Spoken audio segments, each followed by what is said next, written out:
Welcome back to the channel. In today's video, we're in South America. Welcome to Lima, Peru.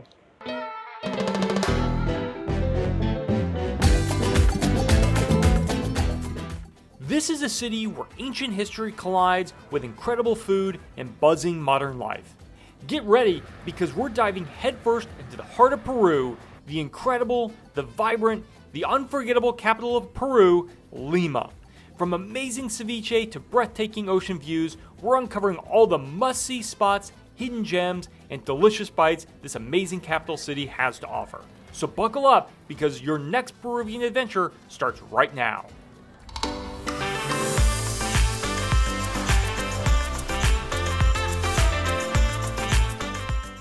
Welcome to Travel at Random.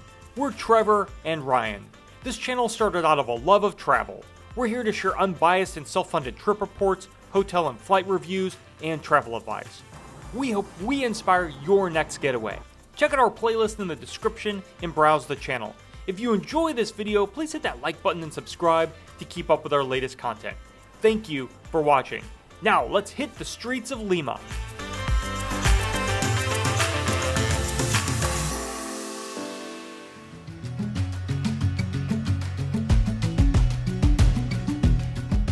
Situated along the Pacific coast at the base of the Andes mountain range, and usually blanketed in fog, is the city of Lima. Lima was established by the Spanish in the 16th century. Pre-Inca settlements in the area date back to the 3rd century, and ruins can be found mixed in with this modern metropolis. Lima is home to over 11 million people, nearly 1/4 of the population of Peru. Lima is technically a collection of districts around the Cercado de Lima, which have grown together over time. If Lima has never been on your travel radar, we'll explain why this South American city should be. We like to walk, but Lima is a massive city. During our trip, we used Uber primarily. In our research ahead of the trip, we encountered many videos warning about using Uber, and about as many with people recommending it. We were hesitant with the conflicting guidance, but found that Uber was quick, reliable, and cheap.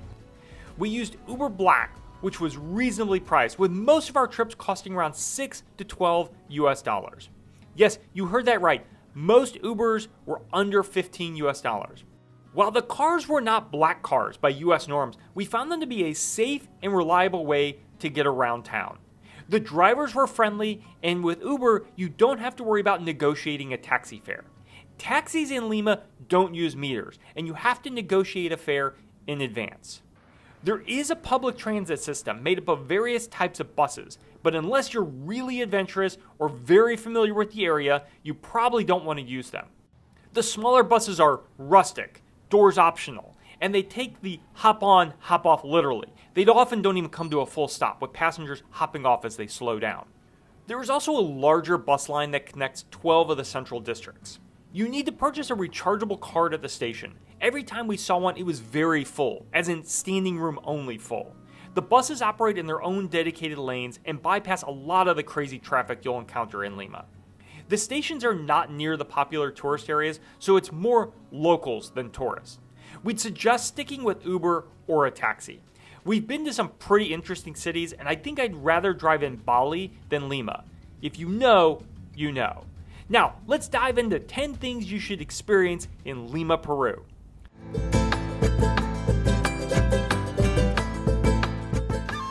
Number 1. Walk the Malacon. Stretching along the coast about 10 kilometers is the Malacon, a paved path that winds along the coast through several popular districts. This is a great way to get outside, admire the view, and enjoy numerous parks and shopping areas. The Malacon is popular with tourists and locals, and you'll see a lot of people out walking their dogs. Lima is a very dog-friendly city. Our hotel, the Pullman Miraflores, was close to the Larcomar shopping center, situated on the cliffside along the Malacon. The Larcomar has a lot of international stores, a few restaurants, and a small market. It was very busy in the evening, particularly around sunset, as many people lined up for a glimpse of the sun through the clouds. Heading north from the Larcomar is the Parque de Amor and the Parque Chino, which are popular tourist attractions. The Parque de Amor is famous for its large kissing sculpture. People also like to leave love locks on the fence near the ocean. And if you didn't bring one, don't worry, there are plenty of vendors hovering nearby to sell you one. The Malacon is a nice, large walking path and a great place to get some photos, check out some dogs, and walk off the delicious Peruvian food. It's a must when visiting Lima. Number 2, a bit of history. One of the must-do activities in Lima is visiting the Historic Center, a UNESCO World Heritage Site. The area is largely closed off to traffic, and it's centered around the Plaza Mayor de Lima. The square is surrounded by the Presidential Palace, the Basilica, and other ornate buildings. There are a number of shops and street vendors, and you'll often see demonstrations taking place in the square. You'll see a heavy police presence in this area, but it felt safe and was a great area to explore. This is also a great spot to view the unique blend of Spanish and colonial architecture, and many buildings that have survived several earthquakes. Lima is in a very seismically active zone. Lima is known for unique wooden balconies on many of its older buildings. These are considered culturally significant, and many were built during the 17th and 18th centuries. The main features of the balconies is their intricate wood carvings and lattice work allowing for privacy and airflow. Number 3, we're sticking with history. A few blocks east of the square, you'll find the Basilica and Monastery of San Francisco. Originally inaugurated in 1672 and expanded throughout the centuries. The monks now occupy a space behind the older areas which have been open to the public. Tickets are 20 sols, about $5, and you can join a guided group tour of the museum and catacombs. The tour lasts about 45 minutes and explores the history and architecture and artwork. Tours are in English. The church itself is functional and you can peek in without doing the tour. But if you have time, take the tour. It will take you through areas like the library with over 25,000 antique texts, and the courtyard and the choir. The catacombs are only accessible with the tour and house the remains of an estimated 70,000 people. Most are buried in large burial pits. The arrangement of the bones was done more recently after the rediscovery of the catacombs in the 1940s. The tour was a fascinating look at the history of the church and Lima, and is definitely worth a visit. Number 4, we're heading across town to one of the city's most popular districts, San Isisdro, to take a stroll through a historic grove of olive trees. This park features over 1,600 olive trees.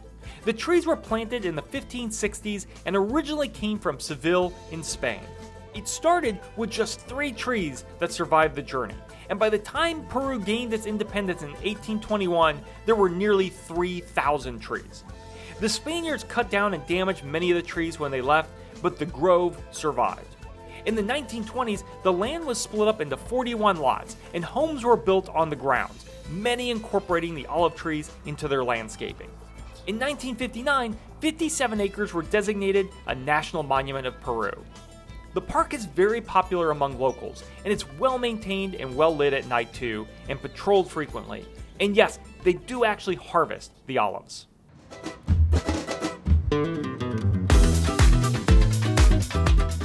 All of that walking has made us hungry. Let's head to number 5 on our list, the first foodie destination. For 20 years, Astrid and Gasón has been serving their contemporary Peruvian cuisine. The current location is in a 300-year-old house in San Isisdro. There are multiple smaller dining rooms scattered throughout the house, with a large covered and mostly enclosed atrium as the centerpiece. The restaurant is stunning and a true work of art. Video doesn't do it justice. The service, food, and wine were outstanding. We felt the prices were reasonable given the service, quality, and flavors. Astrid was even making the rounds greeting each table. The clientele here was a mix of tourists and locals. There is a tasting menu available and an a la carte. The food is a mix of Peruvian dishes, which includes Peru's national dish, ceviche, as well as other meat and seafood. The drinks and wine selection here were excellent. This stunning restaurant is worth a visit, but make a reservation in advance as it's very popular. Reservations can be made on their website.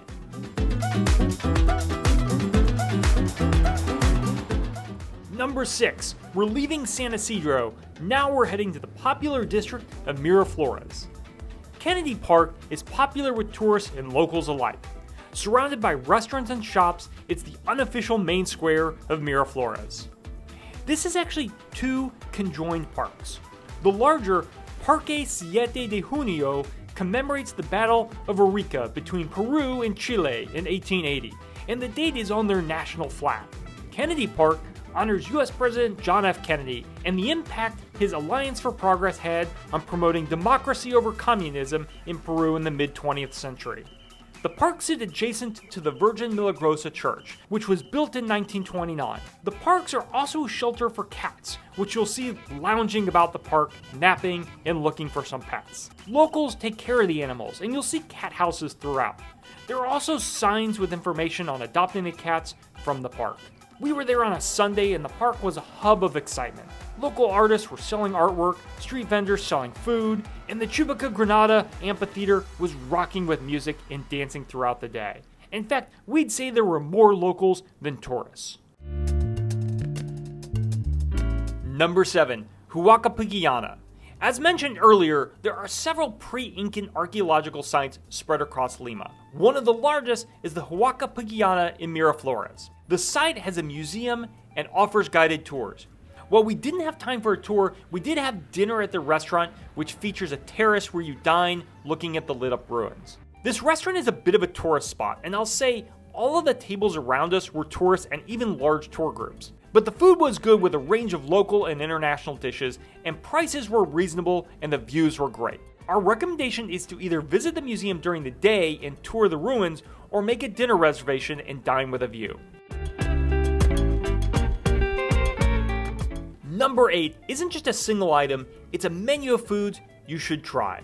Our favorite part of Lima had to be the food. We enjoyed just about everything we ate. If you're planning a visit to Lima, there are foods you must try. Ceviche in Peru is a dish of seafood cooked using citric acid, typically lime juice. The seafood can vary, but Peruvian ceviche is served with sweet potato and giant corn and tiger's milk. You'll be asked how spicy you like it, but it's delicious any way you order it. You can also get ceviche frito, where the marinated seafood is battered, fried, and served along the normal accompaniments as well. If you're in Miraflores, try Mar de Grau, just south of Kennedy Park. The food was excellent, and the staff were very friendly. A special thank you to our purser from our Delta flight to Lima who recommended this spot. Causa is a dish of layered seasoned mashed potatoes with a meat salad filling, like tuna salad or chicken salad. It's served cold and often has avocado, eggs, or olives as layers. It's a very unique dish and a little hard to describe. The potatoes are soft and lightly seasoned with yellow Peruvian peppers. Pan con chicharrón is a sandwich commonly served for breakfast, but you can find it all day. It's simple but delicious. It's a crusty bun with shaved pork belly, sweet potato, and a salsa of red onion, lime, and chilies. La Lucha is a quick service local chain, and you'll find several locations in Miraflores, and soon in the new airport. La Lucha is also expanding internationally as well, with new locations in Chile and Colombia. In addition to the sandwich, make sure you get a chicha morada, a local drink made from dried purple corn, pineapple peels, cinnamon, and cloves. It's served chilled, a little sweet, and has a finish of warm baking spices. One more dish worth trying is lomo saltado. This dish is a fusion of Chinese and Peruvian flavors, which is generally referred to as chifa.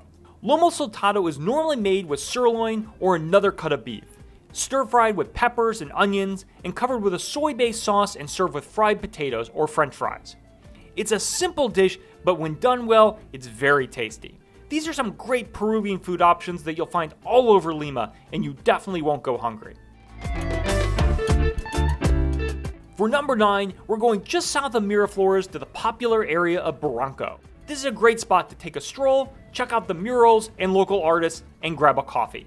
It also has a great nightlife. One of the key sites is the Puente de los Suspiros, the Bridge of Sighs. This wooden bridge spans the Bajada de los Baños, which connects Barranco to the beach. Historically, the bridge was a meeting spot for lovers, and local tradition states that if couples cross it without taking a breath, they will have their love wishes granted. We stopped for a cup of coffee and a light lunch at the Ancestral Cafe, a few blocks north of the Bridge of Sighs. This cafe includes a patio and rooftop dining and a large menu. We grabbed some empanadas and coffee while we admired the view. The staff were very friendly. Ancestral also operates a hostel here as well. Didalo is a local art store with a variety of local artwork for purchase. There's a range of different types of artwork. sculptures, and textiles here, and it's a great place to buy a souvenir. There's also a cafe in the back for a quick bite or a drink. Speaking of drinks, let's get to number 10, cocktails. What better way to wrap up a trip than grabbing a cocktail? Lima is known for its fantastic bar scene.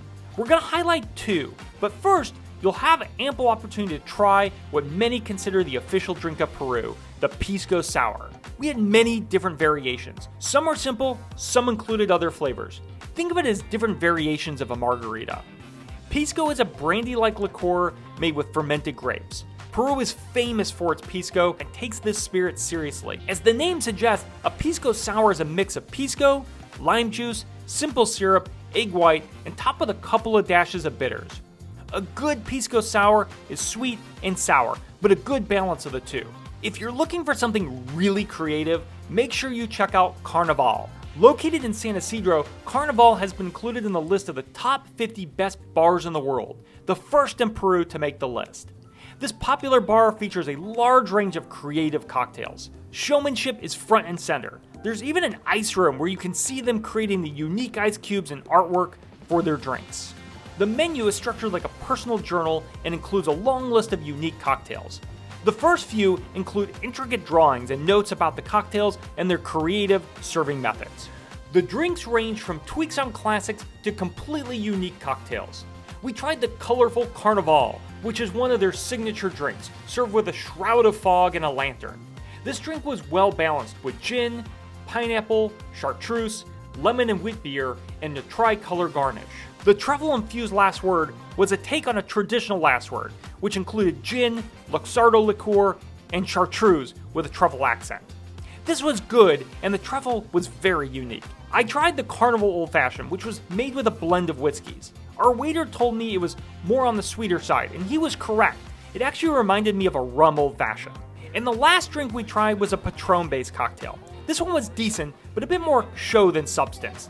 As a big fan of tequila and Patron, I found this one lacked balance. The cup was a totem of sorts, with chocolate earrings and a crystal-like ice cube. There is a tasting menu available which includes 7 cocktails, or you can go a la carte.